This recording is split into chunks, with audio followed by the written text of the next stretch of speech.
সামনে কেউ থাকবেন না, সামনে কেউ থাকবেন না।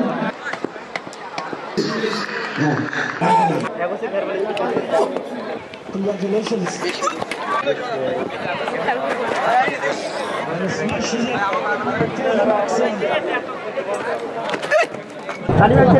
সুহান কবিরকে বলো দেখুন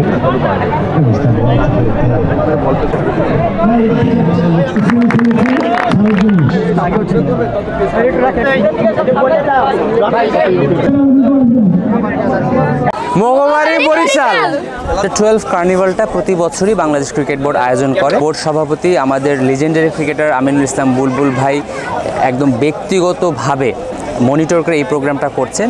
আমরা 8টা বিভাগে এই প্রোগ্রামটা করেছি এবং সোফার আমরা যে সাড়াটা পেয়েছি এতে আমরা অভিভূত। বাংলাদেশের মানুষ ক্রিকেটকে ভালোবাসে, বাংলাদেশের বাচ্চারা ক্রিকেট খেলতে চায়।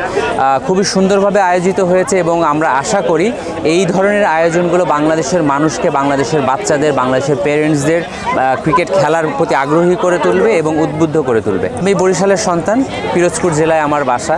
সো বরিশালে প্রতিবারই আসতে পারা বা বরিশাল ক্রিকেটের সাথে নিজেকে সংযুক্ত রাখতে পারা, এটা আমি খুবই গর্ববোধ করি। বরিশালের এই স্টেডিয়ামটা ডেফিনেটলি অনেক সুখস্মৃতি আছে। লাস্ট টাইম যখন এখানে খেলেছিলাম আমরা অলমোস্ট 5-7 বছর একটা গ্যাপে এখানে ফার্স্ট ক্লাস ক্রিকেট খেলেছিলাম এবং আমি ফার্স্ট ম্যাচেই সেঞ্চুরি করেছিলাম। একটা জিনিস যেটা থাকবে, আমার বাংলাদেশ ক্রিকেট বোর্ডের প্রতি দাবি, বাংলাদেশ গভর্নমেন্টের জাতীয় ক্রীড়া এনএসসির প্রতি যেই দাবি, এই স্টেডিয়ামে যে কাজটা হচ্ছে এটা যাতে দ্রুততম সময়ে শেষ করা যায়। কারণ এই স্টেডিয়ামটা ঘিরে এই দক্ষিণাঞ্চলের মানুষের একটা আনন্দ উল্লাস। এখানে যখন স্টেডিয়ামটা হয়ে যাবে, এখানে আন্ডার 12 থেকে শুরু করে ন্যাশনাল টিম পর্যন্ত বিভিন্ন খেলা হবে, বিপিএল হবে। এই দক্ষিণাঞ্চলের মানুষ ক্রিকেটের সাথে আরও ইনভলভ হতে পারবে। ভাইয়া, আমরা সবাই বরিশালের মানুষ, আমরা বরিশালে খেলা দেখতে চাই। সো আমাদের মাঠটা তাড়াতাড়ি করিয়ে দেন। আমার পক্ষ থেকে সবাইরে ধন্যবাদ। সবাই ভালো থাকবেন, সবাই পেট ভরে ভাত খাইবেন। বলতে গেলে আসলে অনেক সুন্দর একটা আয়োজন করছে আমাদের বরিশালে। আর এত বছর পরে টেস্ট ক্রিকেটের 25 বছরের এরকম একটা আয়োজন প্রত্যেকটা বিভাগে হইতেছে, বরিশালেও হচ্ছে। আর এজ এ বরিশালের প্লেয়ার হিসেবে আসলে প্রাউড ফিল করার মতন যে বোর্ড প্রেসিডেন্ট আসছে।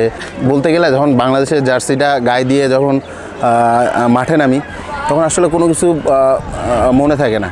সত্যি কথা কি, আসলে আমি যে পার্ট নিয়ে আসছি, টিমের যে পার্ট হিসাবে ছিলাম, বলার সাথে সাথে আমি কিছুটা ব্যাটিং করতেও পারি।